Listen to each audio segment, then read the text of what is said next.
Hi guys. Today I want to talk to you about carving foam. Now this is insulation foam that you can pick up at pretty much any hardware store, and this is a utility knife with a snap-off blade.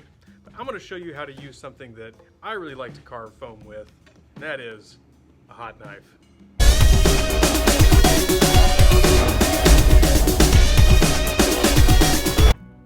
The first thing we want to do before we start carving with a hot knife is put on the proper safety gear.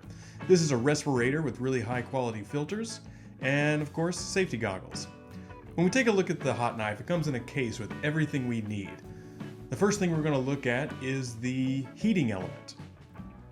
It's got a switch and it has a dial to set the heat. It comes with two blades, one long, one short.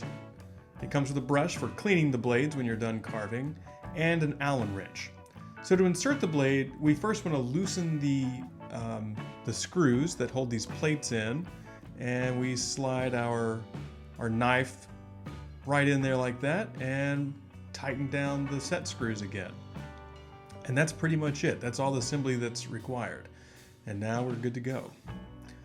So we have our block here with the utility knife that you have used to carve before, and you can get some pretty good shapes out of it, but the process is kind of slow and there's definitely a learning curve, and carving inside the block can be challenging. It's really easy to create kind of a big choppy mess. So that's why carving with a hot knife is a little easier in some ways. It's faster, it's a little bit cleaner, and you can get some really great results out of it. Now we want to make sure we have the temperature set right. There's a little light on the side of this hot knife that you can tell when you set the dial, the speed of the light blinks faster and faster. When it's all the way at max, it lights up and it stays steady. I like to take it to max and then back it off a little bit. And it heats up very quickly. I've only been holding the trigger for a few seconds, and you can see that it's already starting to melt the styrofoam. It heats up very, very fast and it gets very, very hot. You definitely don't want to touch this thing when you're operating with it. So as you can see, I've been holding the trigger for a few seconds, and this thing is going to cut through the styrofoam, well, like a hot knife through butter. And there we go. Really nice, clean cut. It takes zero pressure. All right, it's all about just controlling the blade. For the bevel cuts, you can see it cuts really nice and smoothly. Comes off nicely. But you don't want to work too slowly because you can actually burn the styrofoam. You can scorch it pretty badly. So it's really hot right now. When you move really slowly, you can see it really scorches that styrofoam, and that could produce a look that you want, but if you want it to be a little cleaner, then you need to operate a little faster. So I'm going to show you now how easy it is to mark on the insides. Okay, it's really easy to carve on the insides of the styrofoam.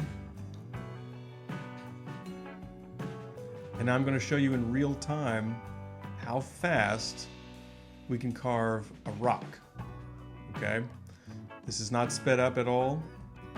This is just me working, going around, carving the shapes, beveling those edges.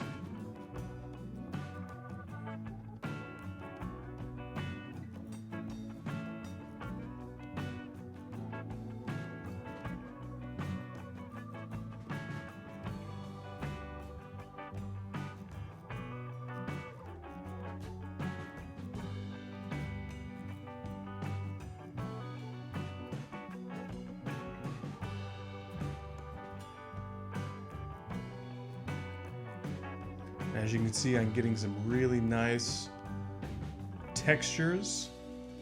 It's all happening very, very quickly.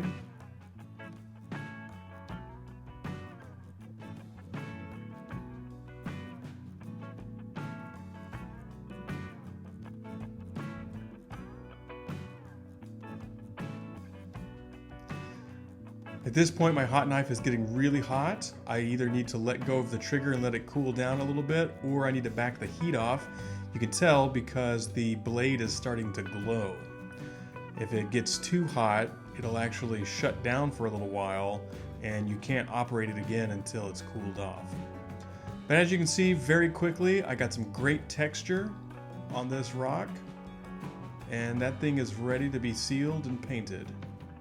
When you're finished carving, you want to make sure that you clean the blade before you disassemble. That's what the wire brush is for.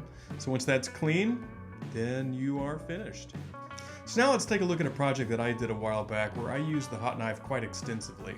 I designed a set that had a stone facade on the house, and I wanted to use the hot knife to carve in all of this really great detail, as you can see there. After I carved it, I painted it. I did a base coat, I scumbled it, I spattered it, and it really came to life once I put it in the set. It looks pretty convincing. It looks like stone. So it added a lot of great texture and depth to the design. So using a hot knife can be a lot of fun, but you just want to make sure that you do it very safely, with lots of great ventilation and with the proper safety gear. Thanks, guys.